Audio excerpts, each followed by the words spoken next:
Mega GK mega G K mega GK mega GK mega GK mega G K mega GK mega G के कैसा लग रहा है? अभी तो अच्छा ही लग रहा है। बहुत लंबा समय प्रांजल है। पूरा 1 साल। 2 साल। 11th भी पूरी पढ़ाई करी थी।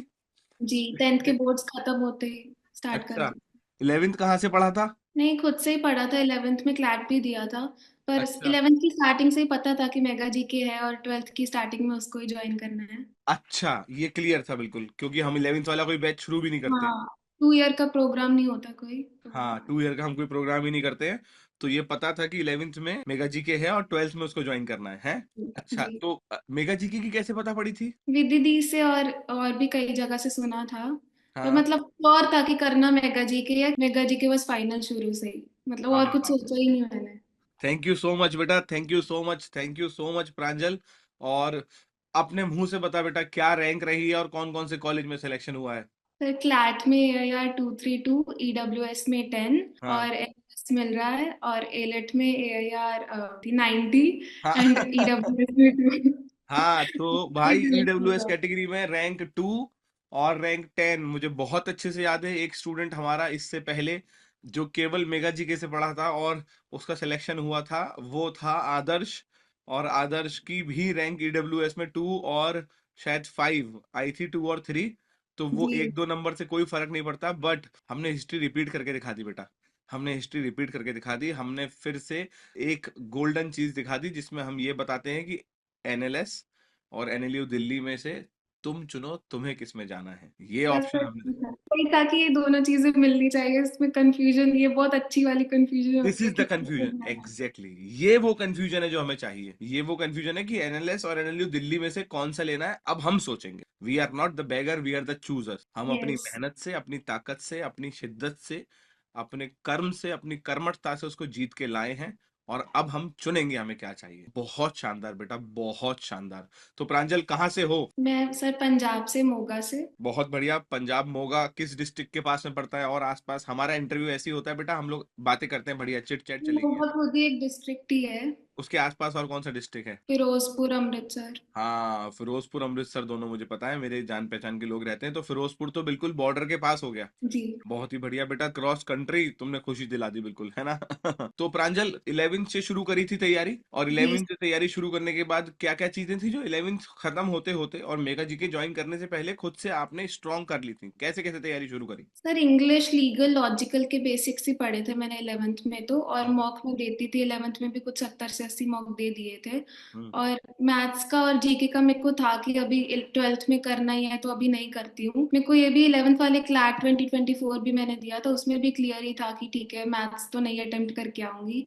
Even hmm. I had 20 minutes in my hand उस पेपर में भी, बट हम्म। स्टिल मैं ऐसे देख रही हूँ आसपास, पर मैथ्स मैंने नहीं करा। तो मैथ्स और जीके बिल्कुल छोड़ दिया था, इंग्लिश, लॉजिकल और लीगल के बेसिक्स कर लिए थे। और और मॉक में रोज देती थी, पर वो ऐसा नहीं था कि प्रॉपर बैठ के सेटअप के साथ दे रही हूँ।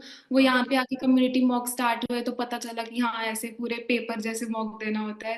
पहले तो ऐसे ही बेड पे बैठ के मॉक देती थी, पर मेरे को मॉक देना शुरू से ही बहुत पसंद है। मतलब 11th में भी 70 to 80 मॉक सारे कोचिंग के दिए हैं। दिए थे। जी। बहुत शानदार। और इस साल जब क्लैट हुआ है तो कितने नंबर आए हैं मैथ्स में? मैथ्स में सिर्फ 5 ही आए हैं, पर वो 5 is like a big deal, क्योंकि बहुत। 10 मिनट लास्ट के बहुत ज्यादा पैनिक कर गई थी मैं, एंड आई वाज लाइक कि ये कुछ नहीं हो रहा है। मैं उधर पेपर के बैठ के जो चीज नहीं करनी होती वो कर रही हूँ, कि मैं सोच रही हूँ अगले साल भी यही डेस्क पे आके यहाँ पे बैठ के मुझे पेपर देना पड़े, क्योंकि मेरा 11th में भी सेंटर वही था, डेस्क भी वही था, इस साल भी वही था, और मैं यही सोच रही हूँ वहां पे बैठ के कि हाँ, अगले साल यहीं पे आना पड़ेगा। पर वो 10 मिनट में बस ये सोच रही हूँ, आपके बारे में सोच रही हूँ, विधि दी, नियति दी, ये सब दिमाग में आ रहा है कि हाँ, इनने कहा था कि लास्ट के टाइम पे बिल्कुल गिव अप नहीं करना है, और मैं 10 मिनट में वो 5 नंबर पता नहीं कैसे खींच के लाई हूँ, और आ तो 7-8 जाते, पर पता नहीं आंसर की में कुछ था उनके कोई तो। कोई फर्क नहीं प्रांजल, मैंने कहा था ना, जो बच्चा पेपर के एंड के आखिरी सेकंड तक लड़ता रहेगा वो पेपर निकालेगा। क्योंकि तुम्हारी केवल पढ़ाई, तुम्हारी कभी जंग थी ही नहीं। उस टाइम पे वो जो तुम्हारा दिमाग बोल रहा है ना कि अगले साल भी यहीं आना पड़ेगा, और तब तुम्हारा दिमाग से तुम कह रहे हो कि चुप रहे, पेपर कर। Exactly exactly. वो 10 मिनट मतलब मेरे को कभी नहीं भूलेंगे, वो 10 मिनट पर लाइक कि अभी है जो करना है, और मतलब लिटरली अब मेरे को कुछ याद नहीं है, मैंने जैसे तैसे करके उसको कर लिया। मेरा पूरा मैथ्स बचा था, जीके भी आधी बची थी, और पूरा वो 10 मिनट में करा है। और बेटा मैथ्स का एक ही सेक्शन था, दूसरा सेक्शन तो वैसे भी आधे से ज्यादा गलत था वो वाला। जी जी। और मुझे लगता है कि कार्तिक का इसमें बहुत अच्छा रोल रहा। जी सर जी। जब कार्तिक जैसे लोग पढ़ाते हैं बच्चों को, कार्तिक जैसे मजा टीचर। भी आता है। हाँ, एग्जैक्टली ऐसे एग्जैक्टली। बात करते हैं, HNLU की बात करते करते मैथ्स का बेसिक हो गया, पता भी नहीं चला, बहुत मजा आ रहा है, बस पढ़ रहे हैं, सही है। एग्जैक्टली वो फील जो होता है ना, जिसमें आपको सबसे असली पढ़ाई वही पढ़ाई होती है जिसमें आपको पढ़ते समय लगे ही ना कि आप पढ़ रहे हो। और सर पूरा साल हमने यहाँ पे ऐसे ही पढ़ाई करी है, एक भी दिन उठ के ऐसा लग ही नहीं रहा था कि वो पढ़ने बैठना है, ये सब करना है। उठ के रोज ऐसे खुशी होती थी कि आज की टू डू ये पढ़ना है, और मजा आ रहा है, रात को सर की क्लास के बाद सो जाना है, इट्स ऑल फाइन। तो मतलब कि सफर अच्छा बीता। बहुत ज्यादा अच्छा बीता sir, now I don't even regret even a single thing, जो भी हुआ सब बहुत अच्छा था। बहुत शानदार बेटा। और देख, आज तारीख है 17 दिसंबर, और हमारा पेपर हुआ था क्लेट का 1 तारीख को, और एलिट का हुआ था 7 तारीख हाँ। को, 8 को। और हमारे रिजल्ट सारे के सारे आ गए थे तकरीबन 12 तारीख तक, हमारे रिजल्ट 12-13 तक सारे जी। आ आ गए गए थे। थे, है ना। हम लोगों ने आज 5 दिन बाद ये इंटरव्यू शेड्यूल किया है। और वो क्यों किया है? क्योंकि तू भी जानती थी और मैं भी जानता था कि पहले उस बच्चे से बात करेंगे जिस बच्चे का सिलेक्शन नहीं हो पाया है। पहले जी। उस बच्चे का ध्यान रखेंगे जिस बच्चे का सिलेक्शन नहीं हो पाया है, एक बार उस बच्चे को संभाल लेंगे। हम तुम तो साथ हैं ही, और हम वो भी साथ हैं। तो बेटा, इस बार जो बाकी बच्चों ने भी, कल मैं जब ओलिड की क्लास पढ़ा रहा था और जिनका बाई चांस नहीं हो पाया, वो लोग भी एक बहुत प्यारी बात कर रहे थे कि सर, अगर इस साल हम लोगों को ये मेंटल स्ट्रेंथ, ये माइंडसेट का सिखाया नहीं गया होता तो हमारे तो रोना रुकना नहीं था सर। एग्जैक्टली सर, मतलब बहुत फर्क होता है प्रिपरेशन के पहले वाले इंसान में और बाद वाले में। और जितने भी बच्चों का नहीं हुआ, मतलब मेरी दोस्त सौम्या भी, शी वाज लाइक कि अगर मैं पहले वाली होती ना तो मैं बस रो रही होती। एंड नाउ आई सी हर इतनी स्ट्रेंथ, इतनी स्ट्रांग बन के वो निकली है।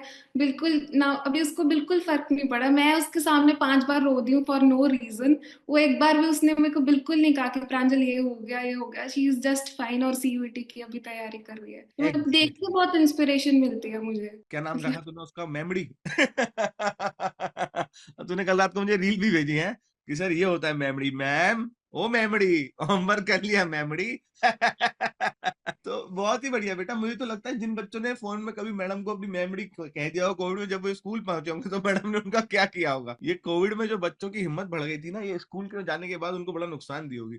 तो ये जो समय था जिसमें हम लोग मेंटली स्ट्रांग हो रहे थे, मुझे एक वाकया याद है प्रांजल, आज से करीबन 6 महीने पहले की बात होगी, या 6 महीने से 4 से 6 महीने के बीच की बात है। एग्जैक्टली तो नहीं मुझे याद महीना कौन सा था, जब जुलाई की स्टार्टिंग थी। जुलाई की स्टार्टिंग। हाँ, तो 6 महीने पहले की बात है। एंड तेरे से फोन पे बहुत बार तो बात नहीं हुई है, मतलब हमारी पूरे साल के अंदर 5 से 6 बार फोन पे बात हुई होंगी मैक्स। बट वो एक इंपॉर्टेंट जंक्चर था जब हमारी बात होना बहुत जरूरी था, जुलाई की स्टार्टिंग में। और फिर हम लोगों ने उस पर बात करी, और बात करके उस टाइम पे जब तू पूरी तरीके से टूटी हुई थी, और वहां से मैं अपनी तारीफ नहीं करूंगा बेटा, क्योंकि सिखाने वाले मास्टर तो दुनिया में 2000 होते हैं। सवाल होता है कि सीखने वाले बच्चे में सीखने की कैपेबिलिटी, सीखने की पात्रता और मास्टर के ऊपर भरोसा करने की हिम्मत है कि नहीं। तूने वो किया प्रांजल, और मुझे अच्छे से याद है कि उस टाइम पे तू खुद बता। तो मतलब लिटरली तब तो मेरा दिल कर रहा था, अभी मेरे को बस यही था कि अभी नहीं होगा, अभी नेक्स्ट ईयर दोबारा ट्राई करेंगे। मैं उस पॉइंट पे आ चुकी थी, और मेरे को था कि अभी एक बार सर से बात करके देख लेते हैं, शायद कुछ सही हो जाए। तो मैंने बात की, उसके बाद मतलब वही टाइम था जब मुझे सौम्या भी मिली, आपसे भी बात की, तो I was at a pace कि हाँ ठीक है अब करना पड़ेगा। फिर मतलब आई लिटरली अगस्त एंड तक मैं बस रोती रही हूँ, जब भी मेरे मॉक में अच्छे नंबर भी आते तब भी रोई हूँ, मॉक देने से पहले बाद में। पर उसके बाद में हाँ ठीक है, I handled myself in a good way, और मेरे को खुद उस बात पे बहुत प्राउड है कि हाँ ठीक है आप थे, सब थे। और अगर आप सब में से एक भी इंसान वहां पे नहीं होता तो आज मैं यहाँ पे बैठ के ये सब बातें नहीं कर रही होती। तो it has, you all have played literally a big role, और आई जस्ट फील नाइस कि हाँ ये सब हुआ अभी। That also had shaped me in a good वे कि हाँ ठीक है कुछ भी हो जाए, काम नहीं रुकना चाहिए, और अपने आप पे भरोसा होना चाहिए इंसान को। ऐसे किसी के कुछ भी करने से कुछ होता नहीं है, तुम अपने साथ हो तो सब हो जाएगा। Exactly exactly. और ये भरोसा इस उम्र में आ जाना ना, जिस उम्र में तुम हो, इस उम्र में ये भरोसा आ जाना इतनी इतनी अच्छी बात है। ना केवल तुम्हारे तुम्हारे परिवार के लिए, but society as a whole के लिए प्रांजल, जिसके लिए हम लोग पूरा काम कर रहे हैं। क्योंकि अब जब एक स्ट्रॉन्ग प्रांजल अपनी 18, कितनी उम्र है तेरी अभी? 17? 16। 16 साल की तो अभी अभी जनवरी में 17 की होंगे। जनवरी में 17 की होगी। भैया देखो, to all the people out there, अगर आपको लगता है कि उम्र के साथ या फिर मतलब इसके साथ की कितनी तैयारी कैसे कैसे की है, उसके साथ में आपका फर्क दिखता है पढ़ाई का। तो 14 की उम्र पे उस लड़की ने पढ़ाई शुरू कर दी थी क्लेट की, और 16 की उम्र पे उसने रैंक मारी है। और मैं यहाँ पे साक्षी हूँ, इस बात का गवाह हूँ, मैं सामने कह रहा हूँ। आप में से इस इंटरव्यू को देखते हुए जिस किसी को लगे कि अरे यार पेपर इजी था, इस चक्कर में हमारी मेहनत तो कम रह गई और इसने अच्छी रैंक निकाल दी और वो हो गया, अभी भी आके इसके साथ बैठ के मॉक दे लेना। जब कहो तब मॉक दिलवा देंगे, जब कहो। तो मैं ये बात यहाँ पे क्यों कह रहा हूँ, ये बात क्यों इंपॉर्टेंट है, क्योंकि ये समझना बहुत जरूरी है कि मेहनत बहुत करी थी हमने। टोटल मिला के कितने मॉक लगा लिए होंगे प्रांजल? 70 to 80 11th में 100, इस बार 170-80 तो हो ही गए होंगे। 170 180 मॉक लगा लिए तूने, तो समझ रही ना, 170 180 मॉक। और इस बार के तो सारे मॉक प्रॉपर 1 घंटा 50 मिनट में बैठ के, चाहे तूफान आए, आंधी आए, गर्मी हो, सर्दी हो, बर्फ पड़े, तूने बैठ के दिए होंगे, हिली तक नहीं होगी यहाँ से। जी सर, वही स्टडी टेबल पे 1 घंटा 40-45 मिनट के टाइमर में मेरा हो जाता था। बात समझिएगा, to all the peoples out there, मैं हमेशा एक चीज अपनी क्लास में समझाता कि तुम्हारी मॉक देने की साइकिल अगर इस बात से शुरू होती है कि मॉक देने से पहले तुमको सेल्फ कर्स, डर, मॉक देते समय तुम्हें एंजाइटी, और मॉक देने के बाद तुम्हें गिल्ट हो रही है अगर, तो तुम इस साइकिल को अच्छे से कर ही नहीं पाओगे, क्योंकि तुम हमेशा बैड थॉट और बैड एक्सपीरियंस के लूप में फंस जाओगे। और अगर तुमको हर बार अच्छा मॉक देना है और इस प्रैक्टिस को चलाते रहना है, तो सबसे इंपॉर्टेंट है वो माइंडसेट जो तुम्हारे अंदर क्लियर होना चाहिए। वो मॉक देना कैसे, और क्या माइंडसेट था प्रांजल हो जब मॉक देने बैठते थे? आपने जब समझाया था ना कि वो 2 घंटे तुम्हारे मतलब कुछ भी दिमाग में आना नहीं चाहिए, तो देयर वर डेज की जब मैं मॉक से पहले रोती भी थी तो भी वो 2 घंटे एक बार भी ऐसा नहीं आता था कि हाँ ये हो गया वो हो गया। I was just giving the mock, मेरे सामने जो क्वेश्चन आ रहा था वही 1 क्वेश्चन एट अ टाइम। अभी कुछ सोच रहे हो फालतू तो पेन डाउन कर देना है, ये सब चीजें बहुत हेल्प करती है। और दूसरी बात, 2 घंटे में तुमको कुछ नहीं सोचना है और जस्ट गिव योर मॉक। और उसके बाद भी ऐसे रिया दी ने बहुत अच्छी बात समझाई थी कि तुम मॉक के बीच में कभी भी, शी वाज लाइक कि मेरे बच्चों में से तो एक भी बच्चा मॉक के बीच में कभी उठ के जाएगा ही नहीं। तो that also stuck with me कि हाँ ठीक है, मॉक से के बीच में नहीं उठना है और 2 घंटे अपना बस बेस्ट देना है। तुम्हारे पास जो क्वेश्चन आ रहा है उसको सॉल्व करना है, क्योंकि वही 120 क्वेश्चन है, उसके 120 ही सही आंसर है। अपना सही आंसर लगाओ और आगे बढ़ो बस। क्या बात है प्रांजल, बहुत शानदार। अच्छा, कार्तिक के बारे में हमने बात कर ली, अब नेक्स्ट बात करते हैं हम लोग रिया के बारे में। कैसा रहा रिया के साथ पूरे साल का एक्सपीरियंस? रिया दी तो मतलब जनवरी से ही शी इज विद मी, तो literally she has been a role figure पहले से ही। मतलब मैंने कभी उनको कहा नहीं है बट शुरू से जनवरी से ऐसा ना, मैं जब आई थी मेरे को बहुत कुछ आता नहीं था क्लैट के बारे में, चलो पढ़ रही थी, but she has literally shaped me as a person. उन्होंने मेरे को बैठ बैठ के हर हर चीज समझाई है कि प्रांजल ये ऐसे ऐसे होता है।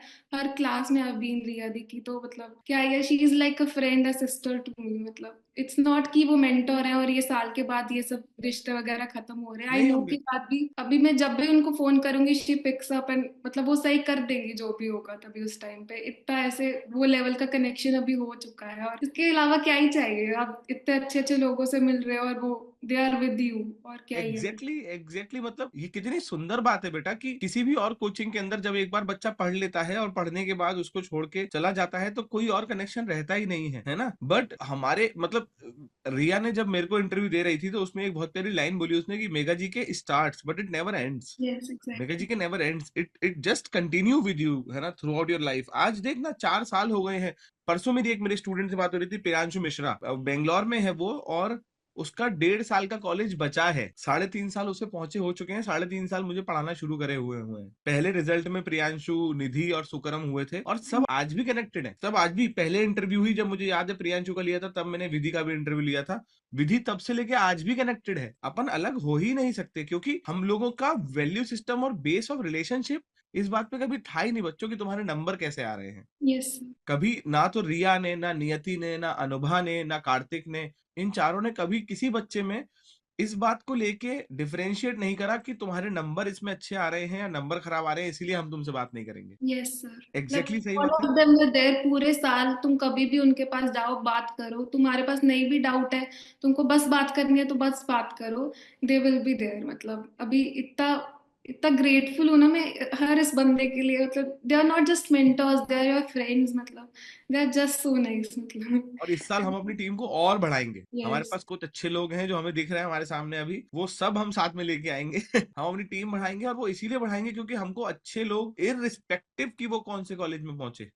वो अच्छे लोग चाहिए जो कि जिनके मन के अंदर इस बात का फील और इस बात की सेंसिटिविटी हो कि यार सामने वाला उस दर्द से होके गुजर रहा है जिससे मैं होके गुजर चुका हूँ। मुझे इन सब की, कार्तिक से लेके, रिया से लेके, नियति से लेके, अनुभा से लेके, मुझे आज भी याद है अनुभा का पेपर होने वाला था और उससे 2 हफ्ते पहले उसने मुझे फोन किया था और मैंने उसको पूरे साल नहीं डांटा था, पहली बार 2 हफ्ते पहले पेपर डांटा था मैंने, अनुभा मुझे ये नहीं चाहिए, this is the attitude I do not want, तू इतना पढ़ाई करके चुकी है, तू करके दिखाएगी, और उसने करके दिखाया। सेम प्रांजल, अपन फोन पे बात कर रहे थे और अपन सोच के बैठे थे कि अपने को करना है एनी हाउ, अपने को लगे रहना है। बीच में मुझे अच्छे से याद है तेरी क्लासेस में तू लाइव आना बंद हो गई थी, तू रिकॉर्डिंग देखती थी लास्ट के 15-20 दिन, महीने भर पहले, और फिर अपन ने फोन पे बात करी थी, जी सर जी। है ना। अपन, मैंने तेरे को फोन किया था, मैंने कि यार प्रांजल नहीं आ रही आजकल, क्या बात हो गई है पता नहीं, तो पूछ लेता हूँ हालचाल ठीक भी है कि नहीं। जब बच्चा किसी अंधेरे में चला भी जाए और रोशनी में भी जाए तो आपको उससे कनेक्ट करना सबसे इंपॉर्टेंट बात होती है। तो प्रांजल, जब तू आई थी बेटा, तेरे क्या नंबर थे क्लैट के पेपर में, 11th का, 12th में, जो शुरुआत में हमारे पास आई थी? 11th में क्लैट के नंबर 75.25 समथिंग और रैंक थी 7,000। तो जब हम्म। मैं आई थी आपने कहा था कि आपकी इस साल जितनी भी रैंक आई है उसको हम डिवाइड कर देंगे 100 से। आई रिमेम्बर दैट लाइन अभी भी। तो बस वो डिवाइड हो चुकी है अभी 7,000 को। बहुत शानदार। तो जब तू आई थी दिसंबर में, तो तेरे मतलब 70s के मॉक में 70s के आसपास नंबर आते थे, जी सर जी। है ना। और मुझे अच्छे से याद है उन नंबर्स को हम लोग एंड तक आते आते पेपर में, पेपर तो बहुत अजीब सा आया, पर हम मॉक्स के अंदर वो नंबर 100 से ऊपर कंसिस्टेंटली ले आए थे। जी सर, अगस्त के बाद से तो कभी 90s के नीचे गए ही नहीं। 104 हैज बीन द हाईएस्ट और उसके बीच में ही रहती थी रेंज। हाँ, उसके बीच में ही वो नंबर रहते थे। इसको कहते हैं ग्रोथ बेटा, और इसको कहते हैं कंसिस्टेंटली मेहनत करना। बहुत बढ़िया बेटा, बहुत शानदार। इस सब के साथ प्रांजल, मुझे बता कि वो 2 पॉइंट जो तेरी पूरी तैयारी में लगे तुझे, कि वो एक समय ऐसा था जब मैं देख, लोएस्ट तो हमने सुन लिया जब तू जुलाई में थी, वो पॉइंट जब तू हाईएस्ट और लोएस्ट थी, और दोनों पॉइंट्स पे तूने अपने आप को नॉर्मल पे लाने की कोशिश करी हो। मतलब मेरा पॉइंट क्या होता है, स्टूडेंट केवल लोएस्ट से नॉर्मल पे आ जाए वो जरूरी नहीं होता। स्टूडेंट जब ओवर या फिर बहुत ज्यादा कॉन्फिडेंस की पीक पे पहुंच जाता है तो वहां से भी नॉर्मल आना जरूरी है, नहीं तो पेपर नहीं निकलता है। सर तो इसमें देवर 2 पॉइंट्स। एक तो मैं बूट कैंप के लिए गई थी चंडीगढ़, तो मैं पहले बहुत बीमार हो गई वहां जाके, मेरे को 2 दिन में ही वापस आना पड़ गया। तो वापस आके मैं मॉक दे रही हूँ, मेरे लिटरली मार्क्स 70s में एकदम से गिर गए फ्रॉम 100। तो उस पॉइंट ऑफ टाइम पे आई वाज लाइक कि ठीक है कोई बात नहीं, अभी 3-4 मॉक और देते तो ये सही हो जाएगा। मैं दे रही हूँ तो फिर टाइम के साथ वो ग्रेजुअली सही होता गया। क्योंकि ऐसा नहीं है कि तुम पहले 100 ला रहे थे, एकदम से तुम्हारे 70 हो रहे हो तो तुम रोने बैठ जाओ कि ओ ये क्या हो गया, अब मैं इसको सही नहीं कर सकती। जैसे तुम पहले गए हो जैसे वैसे ही तुम दोबारा भी जा सकते हो, तुमको आता है वो कैसे करते हैं। जस्ट एज यू है कि तुम एक बार निकल चुके हो, तुम दोबारा भी निकल जाओगे। और दूसरी बात थी कि जब ऐसे हंड्रेड्स में कॉन्स्टेंटली आना लग गए थे तो तब तो एक पॉइंट आ गया था जब फील ही नहीं होता था कि हाँ हंड्रेड्स आ रहे हैं, हंड्रेड्स आ रहे हैं। इट वॉज लाइक कि हाँ जो गलती है उसको देखो, तो बस अपनी गलती ढूंढ। तो ये आपने ही बताई थी मुझे कि हंड्रेड्स भी आ रहे हैं तो भी फर्क नहीं पड़ रहा है, पर अभी कुछ 20 नंबर का पॉइंट गैप है, तुम कुछ तो गलती कर रहे होगे, बस अपनी गलती ढूंढो। और वही वो हाथी और चींटी वाली बात, तब गलती थोड़ी चींटी टाइप्स हो जाती है, तो तुमको बैठ के अपना पूरा एनालिसिस करके उसको ढूंढना पड़ता है। तो पहले तो वो दिख रही है 70 से 80 तुम आराम से जा सकते हो, 80 से 90 भी जा सकते हो।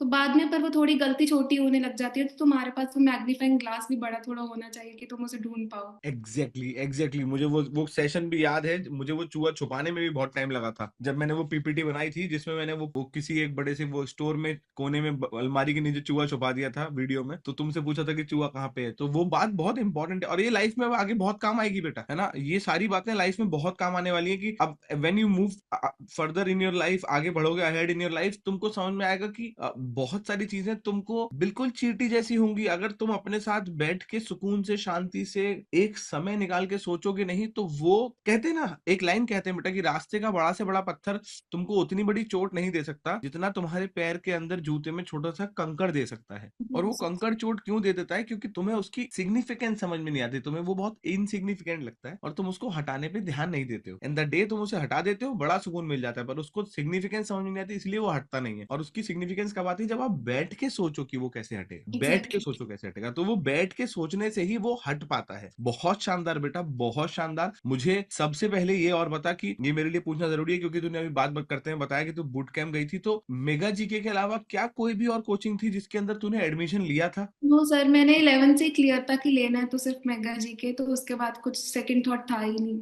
पूरी CR, legal, English, quant, GK सब सारा कुछ ही हमसे यहीं फ्री से में था। पढ़ा? जी जी सब जी। कुछ हमसे पढ़ा और जी सब कुछ पढ़ने के बाद ये रिजल्ट है? जी सर अच्छा, ये एग्जैक्टली। रिजल्ट केवल कागज पे है कि ये रिजल्ट का कागज के साथ साथ जिसकी हमने पूरे साल कोशिश करी। अगर मैं बात करूं वो प्रांजल की जो जनवरी में हमारे पास आई थी और वो प्रांजल जो आज दिसंबर में है, तू उन दोनों प्रांजल के बीच में क्या फर्क देखती है बेटा? सर उसमें लिटरली जमीन आसमान का फर्क है। वो वाली प्रांजल तो 232 रैंक देख के भी रो ही रही होती कि क्यों नहीं 50 में क्यों नहीं आया। क्योंकि आंसर एग्जैक्टली। के हिसाब से तो 103 दो बन रहे थे, पर वो नहीं आए तो भी आई वॉज कंटेंट कि हाँ ठीक है। रिजल्ट के पहले भी आई कॉल्ड यू कि सर अभी देखूं नहीं देखूं, एलेट का पेपर है मैं क्या करूँ, एंड बोले कि हाँ ठीक है देख लो। तब भी मैं मम्मी को बस ये कह रही थी कि मुझे मत कहना, मैं एलेट के बाद देखूंगी। फिर मेरे से रहा नहीं जा रहा था तो आई कॉल्ड यू कि अब मैं देखूं क्या करूं। मैंने कहा अब मैं रिजल्ट के बाद भी आपको फोन करूंगी, एलिट से पहले भी आपको फोन करूंगी, आपको उठाऊंगी। और मुझे याद है रिजल्ट के बाद, एलिट से पहले, एलिट के बाद हम लोगों ने लगातार बात करी है। और लगातार बात करने के बाद हमारी बात उस दिन के बाद बंद हुई है जिस दिन हमको ये फाइनल हो गया था कि तेरा रिजल्ट आ रहा है, तेरा सिलेक्शन हो रहा है। तो नहीं प्रांजल, अब तू सेट है, मुझे जरा वो बच्चे संभालने दे जिनका रिजल्ट नहीं आ पाया है। क्योंकि अच्छा तो वो भी करेंगे, बस हो सकता है अभी ना कर पा रहे हो, आगे करें, पर अच्छा तो सारे करेंगे। तो हमें अच्छे से याद है कि हमने उस दिन के बाद बात बंद करी है जिस दिन रिजल्ट आ गया है, तेरा सिलेक्शन हो गया है प्रांजल, अब हम आराम से बात कर लेंगे, अब कोई दिक्कत नहीं, अब तो हम हैं। तो बेटा ये बहुत इंपॉर्टेंट है और यही वो वैल्यू सिस्टम है जो रिया, नियति, अनुभा, कार्तिक को हमने सिखाया था। यही वो वैल्यू सिस्टम है जो वो बच्चे आज तुम लोगों को दे रहे हैं। और एग्जैक्टली। और मैं जब कभी इनको देखता हूँ तब मुझे इतनी खुशी मेरे अंदर से होती है कि मतलब जब तुम सब लोग कहते हो कि रिया दीदी ने, अनुभा दीदी ने, नियति ने, कार्तिक ने, इन लोगों ने इतना पढ़ाया, इतना हेल्प करा, तो वो इतनी खुशी अंदर से होती है कि यार आह, वो हो पा रहा है, दे वो जो ऑल आर लाइक सेकंड मानस है टू अस, सबके लिए। ये बहुत जरूरी है बेटा, क्योंकि अकेले मानव सर सब कुछ कर भी नहीं पाएंगे, अकेले मानव सर हर बच्चे से बात नहीं कर पाएंगे, बहुत सारे बच्चे चाहिए होंगे जो वो चीज समझ पाए। और आज जब एक प्रांजल ये सीख के बड़ी होती है तो वो सोचो कितने सारे लोगों को और सिखा सकती है, कितने सारे लोग उससे मोटिवेशन ले सकते हैं, हो सकता है। तो प्रांजल, कोई भी जो हमारे सेशन में बहुत इंपॉर्टेंट रहता है, कोई भी ऐसी 3 बातें बेटा जो तू यस के लिए बताना चाहती है स्टूडेंट्स को कि ये करनी चाहिए, और कोई भी ऐसी 3 बातें जो तू नो के लिए बताना चाहती है कि तैयारी में ये नहीं करनी चाहिए। सर तो पहले डोंट्स में I guess first would be कि अपने मॉक के बीच में नहीं उठना है। Treat your mock as your paper. मतलब तुम पेपर को जब तक इज्जत नहीं दे रही हो, पेपर तुम्हें इज्जत नहीं देगा। तो मॉक के बीच में उठना नहीं है। एंड सेकेंडली के स्कोर्स को कंपेयर मत करो, खुद के साथ करो। तुम 70 पे हो, अपनी हाथी वाली गलती ढूंढ के 80 तक जाओ, फिर आगे आगे तुम्हारी गलती छोटी होगी पर तुम्हें उसे ढूंढना पड़ेगा। And just do it for yourself कि तुम्हारे नंबर तुमसे ज्यादा आने चाहिए, किसी से ज्यादा आने पे फर्क नहीं पड़ता है। तुम्हारा तो खुद से कंपटीशन है, you have to do it for yourself. और सेकंड डोंट में आएगा,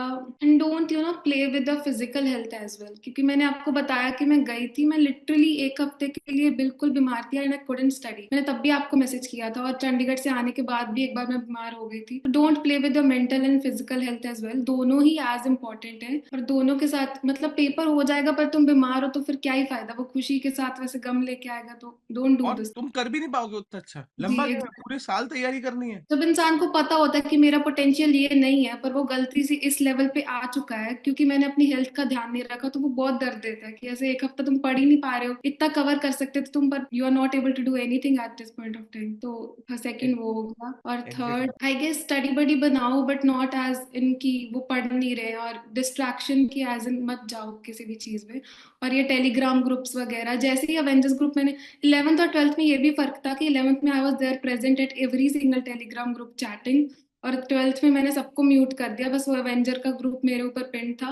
और उसमें भी ऐसी कोई फालतू बात नहीं होती, पूरे साल आप जाकर देखो बिल्कुल चैटिंग, बच्चे फालतू कुछ बात कर ही नहीं रहे, सिर्फ पढ़ाई की बात होती है उधर। And that's a really good thing. और बीच में नोट्स लीक भी हो गए थे, तब भी कार्तिक भैया वाज लाइक कि कोई फालतू बात यहाँ पे नहीं करनी है, तुम पेपर पे ध्यान दो, this all will figure out. और देखो क्या हुआ, हमारे नोट्स अगर लीक भी हो गए तो हमने एक ही बात कहा था, कितने पेज के नोट्स थे मेगा जीके के? 7,000। 4,000 पेज, 4,000 पेज के नोट्स कोई ग्रंथ होता है बे, कोई पढ़ कैसे सकता है? कर लो लीक। मेरे कभी भी नोट्स पढ़ाने का तरीका मेरे स्टूडेंट्स को ये था ही नहीं कि तुम्हें जीके पढ़ानी है। वो जीके के साथ साथ तुम्हारी रीडिंग कॉम्प्रिहेंशन, तुम्हारी रीडिंग एबिलिटी, तुम्हारा टॉपिक में से, अब जैसे इस बार क्लेट का पेपर आया, अगर हमने इतनी पढ़ाई नहीं करी होती और हमको अगर ये नहीं आता होता कि पैसेज के बीच में से, ये चलते नोट्स के बीच में से इंपॉर्टेंट इन्फॉर्मेशन कैसे उठानी है, तो हम इस बार जीके के पेपर में कैसे उठा पाते? पाते। वो ये तभी तो हो पाया ना, अगर हमको यही आता कि नहीं क्वेश्चन का वन लाइनर आंसर याद है हो जाएगा, तो गया था पेपर। जी सर जी। बिल्कुल गया था पेपर, क्योंकि पैसेज में से क्वेश्चन के आंसर थे, वो तो करने वहीं पड़ेंगे ना। और वो एबिलिटी तभी आती है जब आप शॉर्टकट नहीं लेते हो। और मुझे ये पता कि चलो अभी बहुत सारे बच्चों को यहाँ सुनते में लगेगा कि सर 4000 पेज के नोट्स, या अल्लाह हबीबी हम कैसे करेंगे। मुझे ये पता कि क्या कभी लगा कि तुम लोगों ने एंड तक आते आते 4000 पेज कर लिए होंगे। सर मेगा जीके की हर कंपेंडियम में 20 से 30 बार रिवाइज कर चुकी हूँ, और मैं 6 महीने की कंपेंडियम एक बार में से 3-4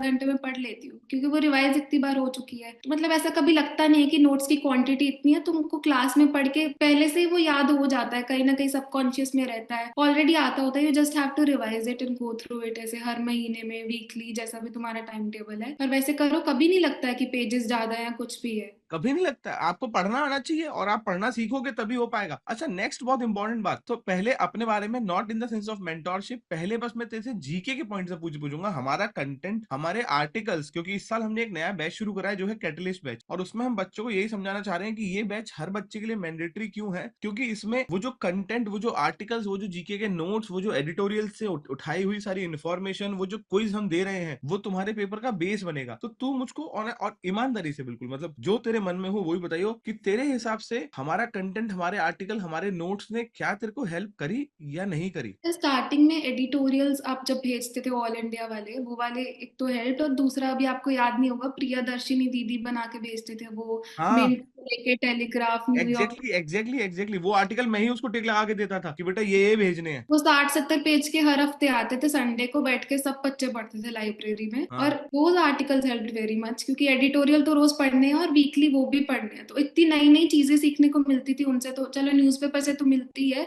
पर वो तो हाई लेवल के आर्टिकल्स तुम पढ़ते हो, जो जीके, इंग्लिश, लॉजिकल, लीगल, सब तो तुम्हारी सही हो जाती है। एग्जैक्टली और फिर उनपे क्विज। जी, वो फिर तो मुझे है। अच्छे से याद है, एंड तक आते आते कल मैं क्लास में पूछ रहा था कि हमने कितने क्विज लगाए, तो बच्चे कह रहे थे हमने कम से कम सर, कम से कम पूरे साल के और ये वाले मिला के 10,000 क्वेश्चन तो लगा लिए होंगे, है ना। इतने क्वेश्चन तो हमने लगा लिए थे जीके के और बाकी सब चीजों के। तो ये रहा और इसीलिए मैं इस साल सब बच्चों को समझाना चाह रहा हूँ कि दैट इज वाई अच्छा कंटेंट पढ़ना बहुत जरूरी है बेटा। अगर आप अभी भी किसी भी कोचिंग में एडमिशन ले रहे हो, कोई फर्क नहीं पड़ता। अगर आप केवल वही किताबें पढ़ रहे हो जो उन लोगों ने दे दी हैं, और आप समझ रहे हो कि वही किताबें पढ़ के वही क्वेश्चन से पैराग्राफ सॉल्व करके सिलेक्शन हो जाएगा, थोड़ा मुश्किल है बच्चे, क्योंकि जो पेपर आ रहा है वो बहुत डायनेमिक आ रहा है। जब तक जी आप current legal article, current articles, बड़े बड़े आर्टिकल्स न्यूज़पेपर से, मैगजीन से उठा के उनको समझना शुरू नहीं करोगे, पढ़ना शुरू करोगे, तब तक नहीं हो पाएगा। एग्जैक्टली सर, नहीं हो पाएगा। इतना अलग अलग जॉनरा के पैसेजेस आते हैं पेपर में, तुमको अगर उसमें स्किम करना ही नहीं आ रहा है कि तुम कैसे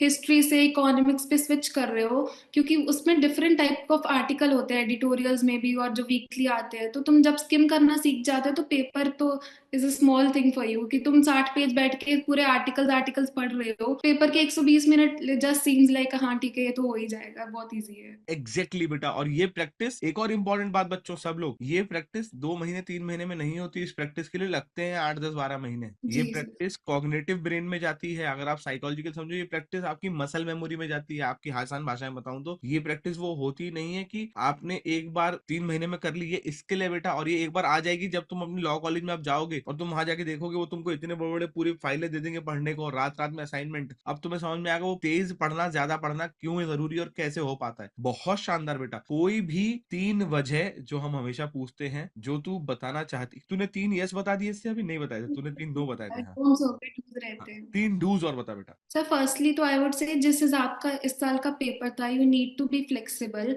इस साल क्या हुआ मेरे साथ, मैं ये भी बता देती हूँ कि मेरा पैटर्न था English, legal, GK, logical and then QT. पर मैंने पेपर को देखा, मैंने कहा इंग्लिश, लीगल, लॉजिकल तीनों इजी है। पहले मैंने इंग्लिश लीगल सॉल्व किए, फिर मेरे को था कि अभी जीके पे जाना है, मैंने जीके नहीं देखी। आई वाज जस्ट आई मैंने सोचा कि हाँ ठीक है, ये दोनों इजी है। अभी रीडिंग सेक्शन में क्या होता है, तुम सोचते सोचते थक जाते हो जब वो लेंदी आ जाता है, पर इस साल के पेपर में वो इजी था, तो मैंने सोचा कि अभी मैं इंग्लिश और लीगल के बाद लॉजिकल करती हूँ सीधा। और अगर उस दिन मैं वो पैटर्न चेंज नहीं करती और मैं पहले जीके पे चली जाती, तो आधा घंटा वहीं लग जाता। मतलब आई डोंट नो ऐसा क्या हुआ, क्या मैंने सोचा, मैंने पहले लॉजिकल पे स्किप किया, फिर मैंने उसको खत्म किया, then I moved on to GK and maths. अगर ऐसा नहीं करती तो आई गेस ये तो भी नहीं होता, क्योंकि उस नहीं हो टाइम पे पाता। अगर मैं जीके पहले कर लेती तो नहीं हो पाता, क्योंकि वो बहुत ज्यादा लेंदी आ गई थी और तुमको उसमें सोचना पड़ता, क्योंकि मैंने जीके हर मॉक में 10 मिनट में खत्म कर दी है मैक्सिमम। तो ये प्रैक्टिस नहीं थी कि जीके को 25 मिनट भी लग सकते हैं, इसीलिए बाद में अपना टाइम को एडजस्ट करना, फ्लेक्सिबल होना, एजिलिटी होना इज वेरी इंपॉर्टेंट इस एंड पेपर में तो एटलीस्ट। एडिट टू दैट ये एजिलिटी से फायदा क्या हुआ, अगर तू पता है होता क्या, अगर तू जीके पहले कर लेती ना और टाइम लग जाता, तो फिर वो ब्रेन जो पैनिक में आता, फिर आप लॉजिकल करते और पैनिक वाले ब्रेन से लॉजिकल करते तो, और उसमें जाके आपको सिटिंग अरेंजमेंट आ जाता, तो आप कहते हटा भैंस की आंख, अब कैसे होगा पेपर। अपने पेपर से पहले ही कहा था कि बेटा पेपर में सरप्राइज तो आएगा and you have to be exactly. Ready for. पर सिटिंग अरेंजमेंट देख के मेरे को बिल्कुल नहीं हुआ कि अरे ये क्या होगा, ये क्या, I was just solving it. और मैं पढ़ के गई थी यार, मेरे को पता था। पर हुआ क्या कि वो 3 क्वेश्चन के आंसर आ रहे थे, 3 के नहीं आ रहे थे, एंड आई वाज लाइक अगर मेरा सही है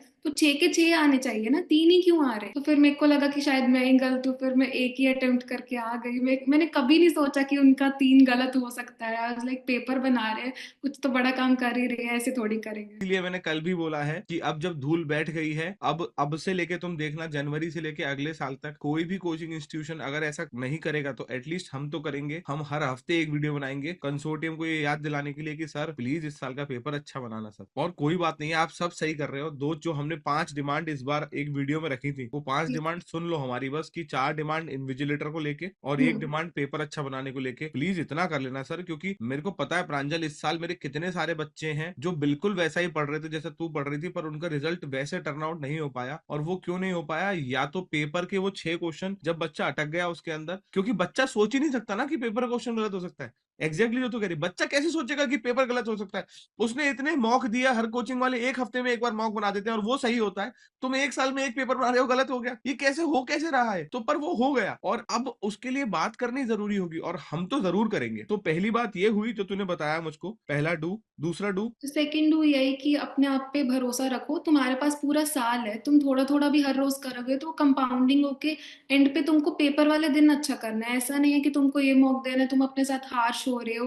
मतलब I never studied for 16 hours in a day, to be true. नहीं नहीं होता, अभी मैं अभी भी नहीं कर पाऊंगी। कैसे 16 घंटे नहीं पढ़ सकते। Exactly exactly. 7-8 घंटे की एवरेज से तुम रोज पढ़ो, 365 दिन है तुम्हारे पास, आराम से हो जाएगा। Just don't be harsh to yourself, आराम से चलो and talk to your mentors and all. बहुत शानदार। और तीसरा, तीसरा, do join mega GK and you literally find the best people out here, the best mentors and Manav sir of course. तो यही तो चाहिए रहता है ना, कि तुम्हारे पास बात करने को अच्छे लोग हैं, तुम्हारे पास अच्छी कम्युनिटी है। और पेपर में अगर मैंने सोचा था 11th में कि अकेली कर लूंगी, but now when I look back कि अकेली नहीं होता, you need people and just join mega gk. I promise we can take a bet ki you will not regret it. मेरे साथ बात कर लो, let's make a fact out here.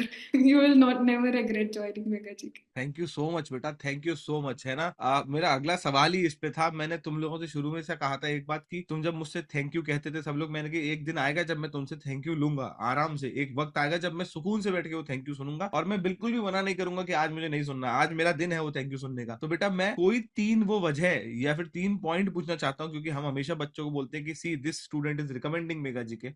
तो कोई 3 पॉइंट और वो 3 वजह जो तुझे लगता है कि मेगा जीके के अंदर अच्छी और उसको अलग करती हैं बाकी कोचिंग से, और वो बच्चे को हेल्प कर सकती हैं। फर्स्टली तो sir, the way you teach GK, मतलब स्टार्टिंग में जनवरी में व्हेन आई केम, आप पढ़ाते थे, मेरे को बिल्कुल कुछ समझ नहीं आता। आई वाज लाइक मेरे को कुछ आता ही नहीं है। पर धीरे धीरे GK became literally my favourite subject. अभी मेरे से अकाउंट्स नहीं पढ़ा जा रहा है, but I can study GK for 6 hours straight. अभी बैठ के आप मेरे को पढ़ा लो। जीके ऐसे फन हो गई ना, जीके क्लास में पढ़ते पढ़ते लगता ही नहीं है कि तुम 4 घंटे बैठ के सर के साथ जीके पढ़ रहे हो। It's like a fun class कि तुम पूरे दिन पढ़ाई करके आए हो, आओ यहाँ पे रिलैक्स करो and then go to bed, it's all fine. GK पढ़ना एक तो बहुत आसान हो गया, पर secondly the community and the people you get here, the friends you get here, it's the second Bumble for us. उस दिन मेरे क्लास में कही ये वाली बात, मैंने कि यार मैंने मेगा जीके बना रखा है, इन लोगों ने उसका बम्बल बना दिया। जिसको नहीं, बस देखो, आपकी रिपीट ही कर रही थी मैं भी। हाँ वही, जिसको देखो आगे दोस्ती। पर यही तो होता है, मतलब हम इंसान के बच्चे हैं बेटा, हम मशीन नहीं है। हम ऐसे काम नहीं करते हैं जैसे कि आज के कोचिंग इंस्टीट्यूशन या एजुकेशन सिस्टम काम करवा रहा है कि एक काम करो, आओ और बस पढ़ाई करो, हेड डाउन पेन डाउन, किताब सीखो, रटो, एकेडमिक्स अच्छे करो, चले जाओ। उस बच्चे को सांस लेने की जगह दो, उसको एग्जैक्टली। मुस्कुराने की जगह दो, उसको थोड़ा सा हाथ फैलाने की जगह दो, उसे 4 लोगों से बात करने की जगह दो, उसकी पर्सनैलिटी को मल्टी डिसिप्लिनरी बनाओ, मल्टी डायमेंशनल बनाओ। अगर तुम उसको यूनि डायमेंशनल रख दोगे और बाई चांस उसका पेपर नहीं नहीं निकला या पेपर निकल भी गया और जिंदगी में आगे कभी किसी चीज में वो फेल हो गया, वो खुद को कैसे संभालेगा? एग्जैक्टली। तू समझ लेना, मतलब ये मेरे लिए कितनी जरूरी बात है कि मेरा बच्चा जब किसी एनएलयू में पहुंच भी जाता है और वहां जाके भी टफनेस फेस करता है, तो कभी ये नहीं कहता कि मैं हार रहा हूँ। वो कहता है अरे मेरी जूती हारेगी, वो कहता है मैं लड़ रहा हूँ। Exactly exactly. सोच रही थी कि 12 महीने मैंने इस बच्चे को रखा है और आज मैं बस अपनी लड़ाई लड़ने जा रही हूँ। सौम्या को मैंने यही मैसेज किया कि डियर पूरा साल लड़े, अभी एक दिन में अपनी लड़ाई को बस दिखाना है, ये पेपर तो होना ही है, इसमें कुछ वो तो है ही नहीं सेकंड थॉट। और क्लैट और एलिट के रैंक में मेरा डिफरेंस इसीलिए था कि क्लैट में 10 मिनट मैंने पैनिक कर दिया, और एलिट से पहले मेरे को याद है आपकी क्लास में जब वो हमारा माइंडसेट सेशन होता है, आपने कहा था कि बेटा कुछ भी करके आना, बस उस पेपर में पैनिक मत करना। और मैं सही में खुद को कह रही थी कि सारा साल मैंने एनएलयू दिल्ली करा है, पर पेपर के एक दिन पहले, पेपर के आधा घंटे पहले मैं खुद को कह रही हूँ कि मुझे नहीं जाना दिल्ली, बस इस पेपर में मैं पैनिक नहीं करूंगी, मैं कुछ भी कर लूं बस पैनिक नहीं करूंगी। और रैंक में डिफरेंस भी इसीलिए ही आया क्योंकि बिल्कुल पैनिक नहीं, मैं लास्ट तक ऐसे खुश होकर पेपर दे रही हूँ। इन्विजिलेटर ने पेपर मेरे से लिया, I am just so happy कि हाँ हो गया, नाउ आई एम फ्री, सब ठीक है, होगा नहीं होगा वो बाद में देखेंगे, बस इस पेपर में पैनिक नहीं किया was a win for me. पता नहीं, मैं बहुत खुश हूँ इस टाइम पे। मतलब मैं, ये मेरा बेस्ट खुशी का एक्सप्रेशन होता है जब मैं बहुत खुश हूँ। मतलब ये मेरी जीत है बेटा, ये मेरी जीत है कि हम बिना मुझे वो लाइन याद है रिया की उस टाइम पे कि बेटा जो बच्चा इस टाइम पैनिक नहीं करेगा एलिट के पेपर में, उसको सीधा फ्री वे मिलेगा। बाकी लोग अपनी गाड़ी साइड में लगा के खड़े होंगे, हमारी गाड़ी सीधी निकल जाएगी। बेटा मैं बता रहा हूँ, दुनिया में ना जितने भी लोगों ने कुछ बड़ा किया है आज तक, जितनी भी किताबें मैंने पढ़ी हैं, जितने भी लोगों के बारे में जाना है, जितने भी लोगों ने कुछ बड़ा किया है, वो जो बहुत गहरे में जाके एक माइन्यूट फर्क आता है, वो आता ही इस बात का है कि वो खुद से क्या बात कर रहे हैं। जी सर, वही खुद से खुद की पहचान होना जरूरी खुद है। से खुद की पहचान, खुशनुमा पहचान बहुत जरूरी है। और खुशनुमा पहचान से याद आया कि कैसी लगी थी शायरियां पूरे साल। बहुत अच्छी सर, वही तो। है क्लास के तुमको, बाद तुम आके चिल कर रहे हो, लास्ट में तुमको शायरी सुनने को मिल रही है, और क्या ही चाहिए बताओ। तुम लोगों के चक्कर में मुझको और शायरी लिखनी पड़ती है। मैंने कि पुरानी सारी खत्म हो गई है, अब ये कहेंगे और सुनाओ। मैंने कि भाई पहले मैं बैठ के लिख लेता हूँ, तो मैं लिख लिख के लाता था। पर वो कितना सुकूनदायी समय होता है जब हमको पता होता है कि इस टाइम हम पे कुछ भी फोर्स नहीं किया जा रहा है। हम लोग रात को 11-11 12-12 बजे तक पढ़ रहे हैं, हम लोग 1-1 बजे तक, 12:30 बजे तक पढ़ रहे हैं, और वो सुकून से पढ़ रहे हैं। तो बेटा पहला पॉइंट ये हुआ मेगा जी के ज्वाइन करने का, जिसमें आपने बताया कि सर जीके, करंट अफेयर्स सब कुछ बहुत शानदार पढ़ाया जाएगा। एक और वजह जो तुम्हें लगता है कि मेगा जीके को अलग बनाती है, वो दूसरा कम्युनिटी तुमने दूसरी कम्युनिटी, बताई, तीसरी वजह। थर्ड तो ऑफ कोर्स मेंटर कम्युनिटी वगैरह, हम ये सब बोल रहे हैं, लाइब्रेरी होती है, इसका मतलब ये नहीं है कि हम सारा दिन बैठ के बातें करते हैं। It has a very serious environment, और तुम्हारा दिल करेगा पढ़ने को। मैं वही कह रही हूँ ना कि सुबह उठ के दिल करता है कि हाँ आज की टू डू ये है और ये काम करना है, बहुत मजा आता है पढ़ने को। It never feels like you are preparing for a competitive exam और तुमको ऐसे धक्के से पढ़ना है और एनीथिंग। इट जस्ट फील्स कि हाँ खुशी है, आज पढ़ना है और फिर कल से फिर पढ़ना ही है, बस मजा आता है पढ़ने में। पढ़ाई डजंट फील लाइक पढ़ाई। यही जीत है हमारी, that is the win for us. हम इससे ज्यादा अच्छा नहीं जीत सकते थे। अगर हमने एक साल में जितने भी बच्चों को पढ़ाया, इन रिस्पेक्टिव की किसका कहाँ सिलेक्शन हुआ क्या नहीं हुआ, वो सारे बच्चे अगर इस लेवल तक पहुंच चुके हैं और ये सीख चुके हैं, तो इससे अच्छा हमें कुछ नहीं चाहिए था। मतलब thank you so much God, thank you so much almighty, thank you so much each and everyone, thank you so much कबूतर जो यहाँ पे उड़ रहा है बाहर अभी हल्ला कर रहा है, थैंक यू सो मच सब लोग, कि हम लोग ये सीख पाए कि किस तरीके से हंसते हुए, ऐसे मुस्कुराते हुए। कितनी बार क्लास में मैं तुम लोगों से आके कहता था, मुझे याद है कि थोड़ा सा ऐसे कर दो, तो हम कितनी बार कहते थे कि थोड़ा सा मुस्कुरा दो। और हम क्यों कहते थे मुस्कुराने, क्योंकि वो जरूरी है बेटा, कोई तो हमसे बोले कि मुस्कुरा दो। भाई सारा दिन तुम पढ़ रहे हो और शाम को आके ऐसे रिलैक्स्ड फील होता है, हंस के पढ़ रहे हो तुम, बहुत मजा आता है। लाइक लिटरली योर क्लास एक पॉइंट ऑफ टाइम पे था, हाँ लास्ट पे मैं नहीं आती थी, पर बीच में जब आई वाज लिटरली ब्रोकन, तो आपकी class was a safe place for me. It just felt like a home. मेरे घर पे मैं इतना नहीं रही हूँ जितना मैं लाइब्रेरीज में लैपटॉप के सामने मेगा जीके में ही रही हूँ। Thank you so much Pranjal, thank you so much, बहुत अच्छे से पढ़ाई करी तूने। अब बोर्ड्स की तैयारी कर, वो तो बिल्कुल अब तेरे को केक वॉक लगेगा, मैं तुझे बता रहा हूँ। अब जब तू पढ़ाई करेगी तो कहेगी अरे यार इतनी कम पढ़ाई भी होती है जिंदगी में, ये तो हो जा रही है ना। और आप सब लोगों ने सुन लिया, बहुत सारे बच्चे पूछते हैं दीदी आप एक दिन का कितने घंटे पढ़ी, 7-8 घंटे। ईमानदारी का अगर रोज पढ़ोगे बेटा बहुत है यार, बहुत है। सरकार ने, दुनिया ने कुछ सोच के 8 घंटे इंसान को काम करने का टाइम निकाला होगा ना, तो 8 घंटे से मैक्सिमम खींच लो तो 10 घंटे, इससे ऊपर नहीं पढ़ना होता है बेटा। इतने पढ़ने में सिलेक्शन हो जाता है, बस जी कंसिस्टेंटली पढ़ना था। और कुछ दिन ऐसे भी आएंगे बच्चों में, तुम्हें आज बता रहा हूँ, हर दिन तुम 10 घंटे नहीं पढ़ोगे, कुछ दिन ऐसे आएंगे जब तुम 2 घंटे पढ़ पाओगे, कुछ दिन ऐसे आएंगे जब तुम 1 घंटा आधा घंटा पढ़ पाओगे। बट उस टाइम पे अगर तुमने अपने आप को कर्ज करा और उस टाइम अपने आप को परेशान करा तो तुम और परेशान होगे। तो उस टाइम खुद को कर्ज परेशान नहीं करके अगले दिन फिर से उसी स्ट्रांग पॉइंट के साथ लौट के आना है। प्रांजल से लेके बाकी सारे मेंटोर्स और सब लोग आपको हमारी कम्युनिटी में हमेशा मिलेंगे बेटा। हम वो कोचिंग कभी थे ही नहीं जो कमर्शियल पॉइंट ऑफ व्यू से थे, हम वो कोचिंग थे जो कंसिस्टेंट, वो कोचिंग थे जो सस्टेनेबल, और वो कोचिंग थे जो बच्चे के साथ जुड़े हुए पॉइंट ऑफ व्यू से थे। और मैं तो मेरे दिल से, आज कोई जाने तो मैं इस टाइम अंदर से इतना खुश और इतना कंटेंट महसूस कर रहा हूँ कि मैंने जितने भी बच्चों को पढ़ाया वो सारे बच्चे इतना स्ट्रांग निकल के आए। Exactly. Thank you so much मेरी बच्ची, थैंक यू सो मच। हमेशा बहुत खुश रहे। जल्दी से तू दिल्ली आ रही है फाइनली? फाइनल अभी आपसे एक बार बात करनी थी, आप इसके बाद फोन करें। हम बिल्कुल आराम से फ्री होके बात करते हैं आज ही, है ना, बात कर लेते हैं और डिसाइड कर लेते हैं। It is a very good confusion to have कि हमें एनएलयू बेंगलोर जाना है या एनएलयू दिल्ली जाना है। It is a very very good confusion to have. मजा आ हाँ गया जी। ये वाला कंफ्यूजन के साथ में। और हम और कोशिश करेंगे अगले साल बहुत सारे बच्चों को आए, इस साल भी बहुत सारे बच्चों को आया है करीबन हमारे मेगा जीके से। हम एक भी रैंक एक्स्ट्रा नहीं बोलते हैं। जहां तक मुझे याद आ रहा है एलिट में कम से कम 5 बच्चों का सिलेक्शन हुआ है। सर जी। तो 5 बच्चों का सिलेक्शन इस साल हुआ है, लास्ट ईयर हुआ था। तुमको इतने सारे लोग मिलेंगे अब जब तुम वहां जाओगी मेगा जीके के कि तुमको लगेगा अरे दीदी आप, अरे भैया आप, सब कनेक्टेड महसूस होगा बेटा। और यही मुझे चाहिए था कि जब मेरा बच्चा कॉलेज जाए और जब मेरा बच्चा कॉलेज में पहुंचे तो उसको कभी अकेला ना लगे कि मैं तो यहाँ अकेला आया हूँ। तेरे को नहीं लगेगा, तू देखी हो जाके, तू जब, और तेरे को अभी से पता है तुझे नहीं लगेगा, जी सर जी। तुझे कल ही पता है यही तू। बात कर रहे थे हम भी कि हाँ अभी जाके लगेगा नहीं भी दीदी होंगी वहां पे, आन्या दी, ये सब तो ऐसा लगेगा कि हाँ ठीक है, कोई लोग तो जानता ही है हमें यहाँ पे। हाँ, कोई है जो अपना है वहां पे, वो तुम्हें जानता है और तुम उसे जानते हो। और ये बहुत जरूरी है बेटा जिंदगी के लिए। बहुत अच्छी पढ़ाई कर बेटा। अगेन एज रिया सेड, मेगा जी का just starts it never ends. हम सब हमेशा साथ हैं। कभी जिंदगी में कहीं पे कोई परेशानी आए तो एक इंसान है जो तेरे लिए अपनी जान देगा नहीं पर तेरी जान बचा लेगा। तो बिल्कुल तय रखियो इस बात को, हम खड़े हैं बेटा, जस्ट अ कॉल अवे, हम तेरे साथ खड़े हैं, हमेशा खड़े हैं, ठीक है? Thank you so much. Thank you so much मेरे बच्चे, थैंक यू सो मच। अपना बहुत ध्यान रख। चलो अपना ध्यान रखो। जय हिंद।